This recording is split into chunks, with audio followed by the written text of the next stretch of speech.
여러분 안녕하세요, 롱장입니다. 제가 3월달에 호들갑을 떨었죠. 시장이 뭔가 달라도 다르다고 제가 3월 6일날부터 말씀을 드렸더라고요. 뿐만이 아니라 2년 전부터 월세가 중요하다고 말씀을 드렸고요. 여기서 끝이 아니라 상반기, 23년도 상반기부터 전세가 반등 시작됐다고 말씀을 드렸고 23년도 하반기에는 전세가 상승이 퍼지고 있다고 말씀을 드렸고 이제 와서 기사가 이렇게 나오고 있는 거예요. 제가 훨씬 더 빠르다는 거죠. 제가 왜 더 빠르냐? 제가 여기 목이 매여 있기 때문입니다. 이게 뭐 장점일 수도 있고 단점일 수도 있는데, 저는 현장에 나가서 시장을 파악할 수밖에 없습니다. 그리고 3월 달에 이어서 4월 달 시장이 좋아지는 느낌이 있었는데 중간에 힘에 부치더라고요. 총선 결과도 있었고, 전 이렇게 느껴요.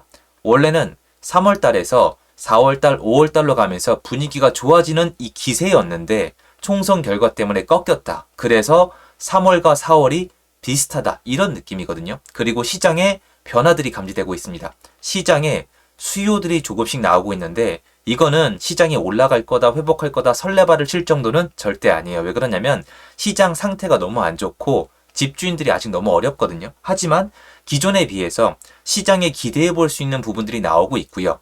올해 하반기로 갈수록 좀 문제들을 많이 가지고 있는데 이 문제인 부분들이 시세 상승을 유도할 수가 있거든요. 요거에 대해서 좀 말씀을 드리고자 하고요.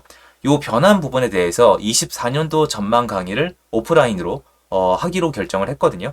5월 22일 날 하기로 했고 저를 쭉 지켜봐 오신 분들은 알겠지만 이 변화를 제가 굉장히 오랫동안 기다렸는데 이게 타이밍을 맞출 길이 없어요. 저는 못 맞추겠더라고요. 그래서 1년 전부터 기다렸는데 요새 이제 데이터랑 결과물이 나오고 있어서 요거에 대해서 집중적으로 좀 말씀을 드리고 싶었고 기존에 가지고 있는 매물들 때문에 특히 지방이나 아니면 좀 이렇게 좋지 않은 상품이라고 표현을 할게요.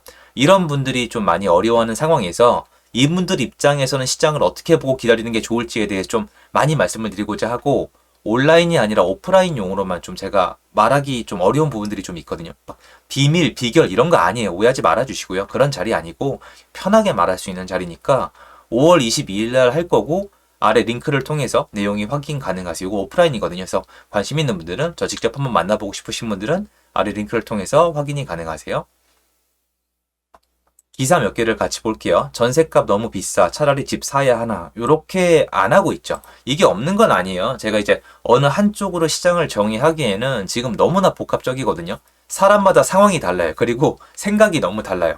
집값이 바닥이라고 생각하는 사람, 집을 어떻게든 팔고 싶은 사람, 그리고 돈이 있으니까 지르고 싶은 사람, 대출을 받고 싶은데 못 받고 있는 사람, 집을 전세를 구하고 싶은데 전세가 없는 사람, 전세를 구할 수 있는 사람, 월세가 너무 비싼 사람, 개개인별로 입장이 다 달라요. 정부 입장도 다르고 건설사 입장도 다르기 때문에 지금 시장을 그 어느 때보다 사람들이 한마디로 정리하고 싶어하는 시장이에요. 왜 그러냐면 한마디로 정리가 안 되니까 한 편 더 들어가 보면은 시장이 되게 혼란스러워요.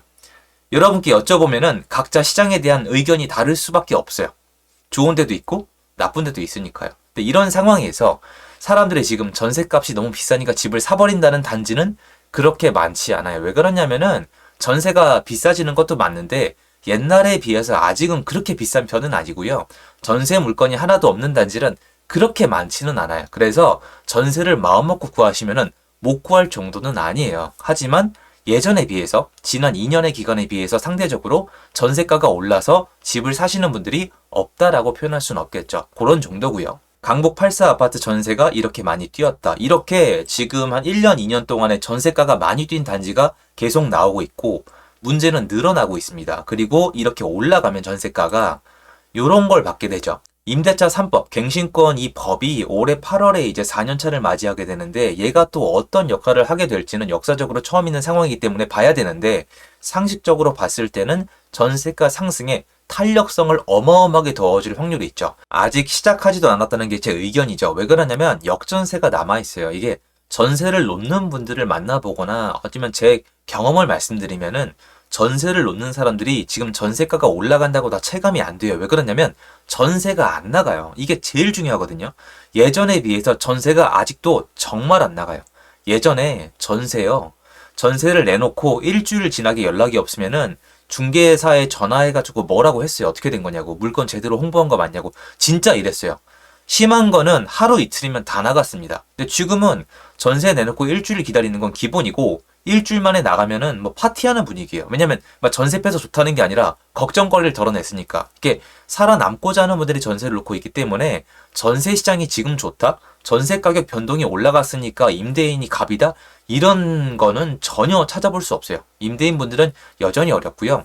역전세가 남아있어요. 역전세는 데이터상 올해 7월까지 남아있는데 이렇게 살아남기 위해서 발버둥 추는 임대인이 아직 남아있기 때문에 전세 시장이 상대적으로 좋은 건 맞지만 전세 시장에서 임대인이 갑인 시장은 아직 오지 않았어요. 이 임대인들이 더 이상 생존의 위협을 느끼지 않으면서 수급이 맞춰지면서 좀 여유 있게 전세를 놓을 수 있는 환경이 되면은 7월달 이후로 그때부터 본격적으로 올라갈 거예요. 거기다 플러스 알파로 강동구에 입주 있잖아요. 11월 달에 둔촌주공. 이게 또 변수가 있기 때문에 복합적으로 봐야 되는데 그 전까지 상승하다가 전세가 상승이 한번 탄력을 받고 그 다음에 좀 조정을 받고 그 다음에 또 갈 길을 갈 거라고 저는 생각을 하고 있습니다. 근데 문제는 여기서 갈리는 거죠. 제가 요번에 오프라인 특강을 하고 싶은 이유 중에 하나인데요. 올해 집값 상승 없다. 금매 경매 거래 바람직하다고 말씀을 하셨는데 자 여기서 이상한 점이 하나 있어요. 보세요. 전세가는 분명히 올라가고 있는 모양새예요. 데이터, 현장 모든 걸 확인을 해도 전 단지가 그런 건 않지만 전세가는 앞으로 올라갈 확률이 높고요. 여러분이 생각하는 것보다 더 매운맛으로 올라갈 확률이 높다고 저는 생각을 해요. 근데 여러분이 많이 말씀하신 거잖아요. 전세가가 매매가를 밀어 올린다. 역사적으로 전세가가 오른 다음에는 매매가가 올랐다고 말씀을 하셨는데 전문가들은 여전히 집값이 올라가기 어렵다 또는 올라가도 주요 단지만 올라갈 거고 올라간다 해도 그 상승세가 강하지 않을 거란 분들이 너무나 많습니다. 그러면 이분들이 맞다 틀리다를 따지기 전에 어떻게 된 거예요? 전세가는 올라가고 있죠. 근데 매매가는 별로 안 올라갈 거다? 그러면 이건 둘 중에 하나예요. 첫 번째, 전세 상승이 별로 강하지 않을 것이다. 올라가다 말 것이다. 또는 올라가도 그 폭이 제한적이어서 전세가율이 멀어서 사람들이 집을 안 살 것이다. 또는 두 번째는 전세가가 올라가도 사람들이 집을 사는 분위기가 아니기 때문에 전세가만 계속 올라가고 매매가는 그대로 있을 것이다. 이게 예전에 이런 적이 있었는데 그때는 강남의 전세가율이 30%였어요. 10억짜리 아파트가 전세가가 3억이었거든요. 그리고 아직도 서울의 많은 단지들이 매매가랑 전세가랑 멀어요. 이제 전세가율이 올라갔다고는 하지만 50%대도 많고 60% 안팎이 대부분이고요. 지방까지 가야지 7, 80%거든요. 근데 전세가가 올라갈 수 있는 이 여유분은 충분히 있단 말이에요. 첫 번째에 대해서 제가 이미 말씀을 드렸지만 저는 전세가가 아직 제대로 올라가고 있지도 않다고 생각을 하고 있기 때문에 전세가가 훨씬 더 많이 올라갈 거라고 보고 있고요. 두 번째로 이게 중요합니다. 전세가율도 중요한데요. 사실 현장에 나가보시면은 전세가가 올라간 다음에 매매가가 올라가는 게 생각보다 그렇게 쉬운 게 아니에요. 두 가지 정도는 갖춰줘야 돼요. 첫 번째로 전세 매물이 없어야 돼요. 근데 전세 매물이 없어도 전 현장에서 확인했었는데 전세 매물이 없어도 안 사요. 예전에 제가 고양시에 갔을 때 아파트가 2억인데 전세가 1억 9천이었거든요. 문제는 1억 9천짜리 전세가 물건이 없어요. 대기 수요가 있어요. 그리고 2억짜리 아파트가 안 팔려요. 그래서 그때는 정말 독하게 마음 먹으면은 전세가가 매매가보다 높았거든요. 그때는 이제 전세 사기, 역전세 이런 문제가 이슈화될 때가 아직 아니었거든요. 그것도 전 눈으로 봤기 때문에 가능하다고 생각을 해요. 뭐가 돼야 되냐면은 전세 매물이 없어야 돼요. 전세 매물이 없는 상태에서 집을 사도 되겠구나 또는 집을 사는 것만이 내가 살 길이구나 또는 집을 사는 게 나한테 더 이득이 있구나 이런 분위기가 갖춰지면 됩니다. 근데 여러분이 아셔야 되는 게 이 분위기 전환이라는 게 우리가 읽어낼 수 있는 게 아니에요. 상당히 뭐 컨텐츠나 아니면 기사가 많은 영향을 미치고 있기도 하고 수급도 영향을 미치고 있긴 한데 복합적으로 만들어져서 사람들이 이제는 집을 사야겠다가 아니라 집을 사도 되겠다. 그런데 전세가 없네? 요런 느낌이 나야 되고 또 중요한 게 있어요. 요렇게 상단이 열려 있어야 돼요. 상단이. 이건 요새 사람들이 많이 얘기 안 하지만 대단히 중요한 거예요. 전 많이 봤었는데요. 여러분이 부동산 올라갈 때 보시면은 하단부터 올라가지 않아요. 무조건 상단부터 올라가거든요. 좋은데 부자들이 돈을 지르는 거예요. 그냥 과감히 돈을 써버리는 건데 상단이 열려있지 않으면 중간 시장이 아까 고양시 말씀을 드렸잖아요. 고양시가 왜 그렇게 됐냐면 위에 아파트가 안 올라가고 있었어요. 서울도 안 올라가고 있었거든요. 그러면 고양시가 서울시보다 비싸질 수 있는 건 아니잖아요. 하단에서는 전세가가 매매가를 넘어가는 단지들이 있었고 지금도 지방에 가면 이런 문제가 있는데 이게 분위기도 전환돼야 되겠지만 바뀐다고 하더라도 상단 시장이 닫혀 있으면은 못 올라갑니다. 근데 지금은 서울에 또 지방에 많은 곳들이 상단이 열려 있어요. 갈론들만 가고 있단 말이에요. 여러분 이게 되게 웃긴 거예요. 옛날에는 이런 얘기를 하셨잖아요. 전부 다 이제 갭을 맞춘다. 이게 뭐 열차 같은 거라서 서로 간격을 맞춘다. 자동차라서 1열 밟고 2열 간다. 이렇게 따라간다라고 균형점이 있다고 다들 믿고 있었는데 이제는 이런 아파트는 그냥 그들만의 세상이고 다른 아파트는 아예 다른 생각을 하고 계신 것 같은데 그렇지가 않아요. 지금 시장의 구조의 특성상 이런 게 심하게 벌어진 타이밍일 뿐이지 저는 여태까지 봤을 때 항상 따라갔었거든요. 이 밸런스를 맞춰간단 말이에요. 그래서 상단이 열리면 타이밍이 됐을 때 다음이 따라가는 건데 지금 타이밍이 되려면 분위기나 수급이 필요한데 이게 갖춰지고 있다는 게 제 생각이거든요. 그래서 저는 이게 요상하다는 거예요. 요게.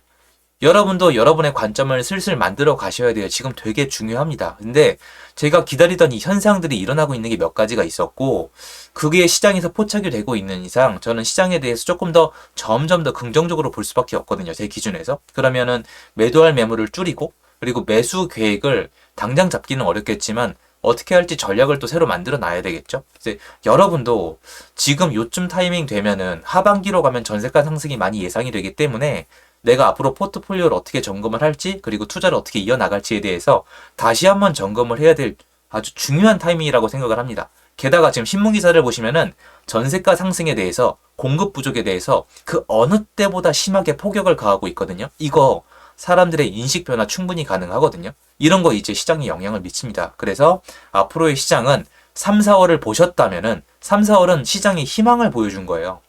시장에 수요가 하나도 없다가 수요가 들어왔거든요. 갑자기. 이 정도 수요는 있구나. 투자자가 없어도 이 정도 수요는 있구나. 이게 좀 상당히 컸거든요. 요거를 가지고 시장을 분석함에 있어서 일부 부분은 수정이 가능하다는 거죠. 전체적 뷰를 수정할 필요는 없겠죠. 수급이랑 큰 흐름이 있으니까. 하지만 일부분, 요 수요는 요 정도에 요만큼은 나올 수가 있구나. 요것도 시장에 큰 영향을 미칠 수가 있구나. 단편적인 예로 지금 거래량이 평균 거래량도 안 되거든요. 4,000건을 이제 간신 찍었잖아요. 3,900건 안팎 찍었어요. 3월 달에 취소 물량이 나왔기 때문에. 그런데도 상승 단지가 많이 나왔다는 건 여러분들 이걸 인정을 하셔야 돼요. 투자자가 안 들어가도 상승이 가능하구나. 그럼 지방도 무조건 투자자가 없으면 못 올라간다는 얘기가 어느 정도까지는 맞겠지만 예전에 비해서 좀 변화된 뷰를 가질 필요는 있다는 겁니다. 요거 앞으로도 꾸준히 말씀드릴 수 있도록 하겠습니다. 영상 도움됐으면 좋겠고요. 좋은 하루 되십시오. 감사합니다.